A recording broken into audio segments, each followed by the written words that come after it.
Sejam muito bem-vindos a mais um episódio do podcast Relacionando. E a Bia já tá olhando, né? Já tá começando. Ê, Bia!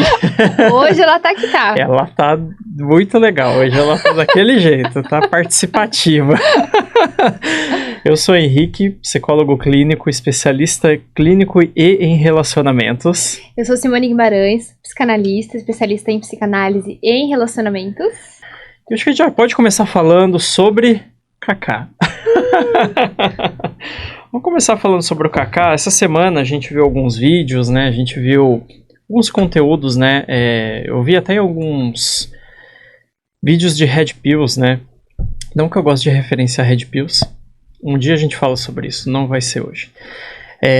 Falando sobre a perfeição do Kaká, que isso motivou o término do casamento, entre aspas, perfeito deles, né? A mulher do Kaká, que eu não lembro o nome, vou ver daqui a pouco aqui, falou que ele era perfeito demais. E aí, por isso, aconteceu ali a separação. E aí, amor, como que a gente começa esse assunto? Porque ninguém falou disso, pelo menos eu não vi ainda ninguém falando sobre isso.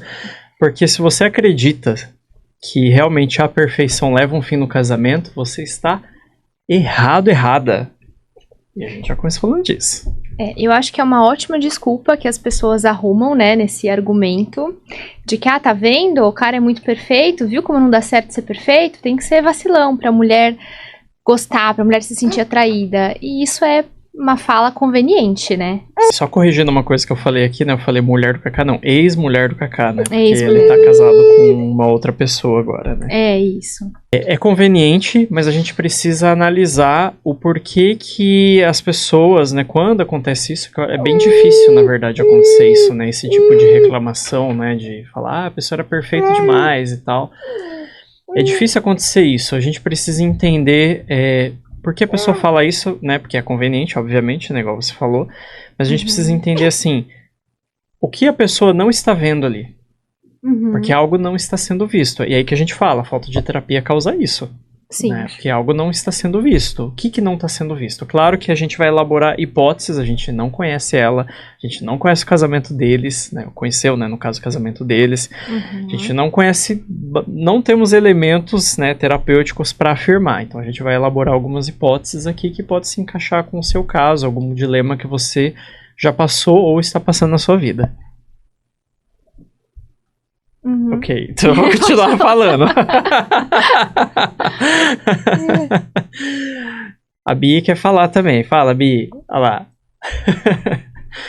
Uma das hipóteses é, né, como a gente falou, né, falta de terapia, a pessoa não consegue entender os próprios sentimentos.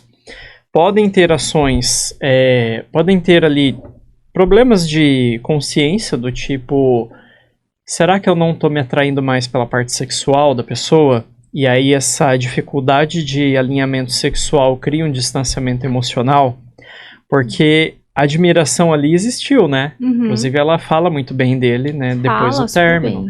Fala bem. E o que dá a entender que pode ter algumas possibilidades relacionadas a isso, entre outras coisas, mas sobre a sexualidade,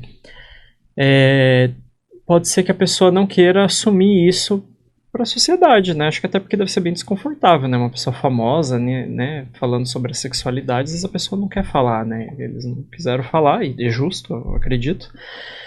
Mas tem ali esse lado em que a gente não pode falar sobre a pessoa perfeita demais. Eu acho que é equivocado falar isso, né? Cria uma crença na sociedade para as pessoas achar que o perfeito existe, que não existe. E cria também uma falsa ideia como se não tivesse algo a ser analisado, e sempre tem. Sim, exato. Eu acho que aí tem alguns pontos, né? Quando a gente fala, primeiro, de perfeição, é algo fantasioso, uma fantasia. Não existem pessoas perfeitas. Talvez ela tem essa fantasia hoje em retrospectiva do relacionamento dela, de que ele era muito bom, porque tudo em retrospectiva é mais bonito, né? Quando a gente olha pra trás, a gente tem a ilusão, é como se a nossa memória selecionasse os momentos bons, né, em algumas situações e a gente esquecesse algumas coisas ruins. Ou não, né, mas no caso dela, pode ter um pouco dessa fantasia. E outra questão é que não é só o comportamento da pessoa exclusivamente que faz com que a gente se apaixone ou que mantenha uma atração no relacionamento, uma atração sexual, ou o amor propriamente dito, né? Muitas vezes tem outros elementos ali envolvidos. E se fosse fácil assim, né? É o comportamento da pessoa vai fazer com que a outra se apaixone. Então é só você ter uma conduta ali maravilhosa que você conseguiria conquistar quem você quer. E não é assim que funciona. A gente precisa ali de uma série de elementos, né, que fazem parte da questão da atração. Pode ser que o sentimento realmente tenha acabado, pode ser uma questão sexual, mas com certeza não foi pelo fato dele ser perfeito demais. Não, com certeza não. Eu acho que tem um ponto também que é a fantasia, né, que ela tem essa fantasia da... Não tô dizendo ela, no caso a ex-mulher dele, tá? Tô falando o comportamento em si, né? Analisando os comportamentos. E a gente quer deixar bem claro que quando a gente traz alguns, entre aspas, famosos, a gente não tá falando dos famosos em si. A gente analisa os comportamentos, a informação jogada na mídia, e é isso que a gente está analisando. Porque a gente não tem conhecimento, né, terapêutico, informações terapêuticas para afirmar qualquer coisa sobre qualquer tipo de famoso. Sim.